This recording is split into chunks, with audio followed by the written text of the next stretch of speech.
Ako si Ryan Landicho, kilala po ako as Totoy Guapo.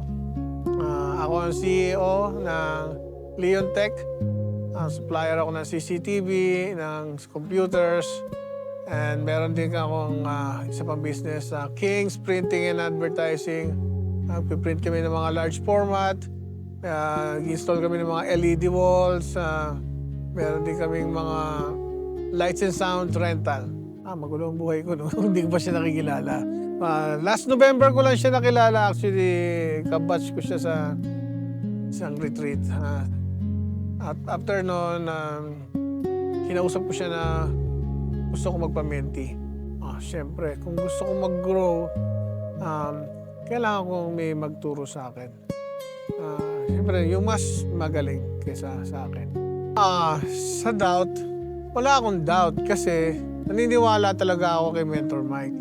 Yun eh. Wala akong doubt kung ano man yan, kung ano, kasi tiwala talaga ako sa kanya eh. Kaya ako nandito. Isa pa, support din. Shortcutin na lang natin isang mabilis lang. Ang naramdaman ko dito na para kami hindi parang magkakapatid kami. Iisa lang ang lahat. Iisa lang kami lahat. Talagang brothers and sisters. Walang mataas, walang mababa. Walang mahirap, walang mayaman. Ayun ang naramdaman ko dito sa Alpha Reset. Ano siya tag dito. Surrender mo yung walang ego. Lalo na yung sa activity namin dito. Walang ego. Mispong bilyonaryo, mababa. Ikaw pa kayang ordinaryo. Ako pa kayang ordinaryo lang. Di ba? Ayun ang eh. Kaya yung pinagsamahan namin dito sa retreat na to, malalim.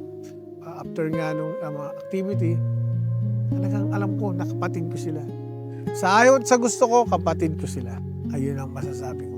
Reset, bagong panganak, reborn, bagong tao.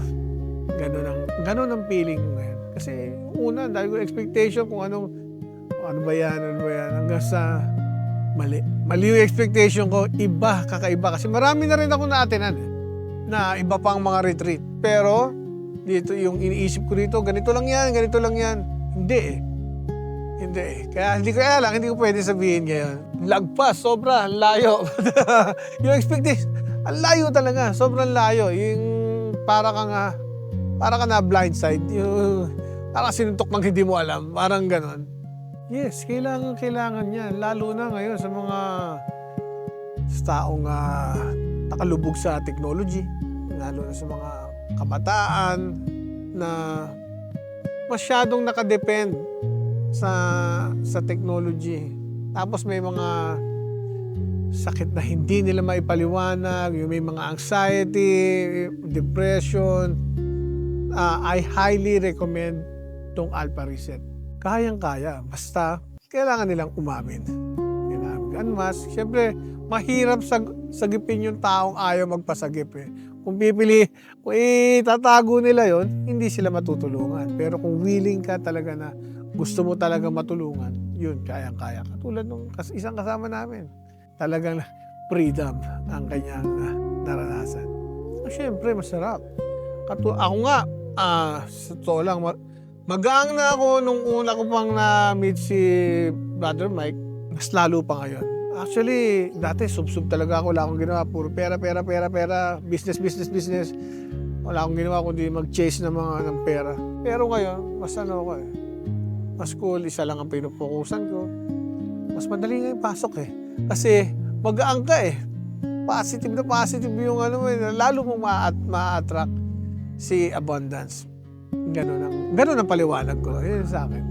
Maraming salamat kay Mentor Michael B. Maranan, and I highly recommend para sa mga tao na may mga anxiety, depression, or mga nakadepend na masyado sa technology. Kung gustong medyo makawala, dito lang naman ito gaganapin sa farm. Gusto maka-refresh, at least dito walang signal, hindi ka maistorbo. I highly recommended Alpha Reset. Okay, ako nga pala si Totoy Guapo. Proud to be part of Alpha Resets Batch 2.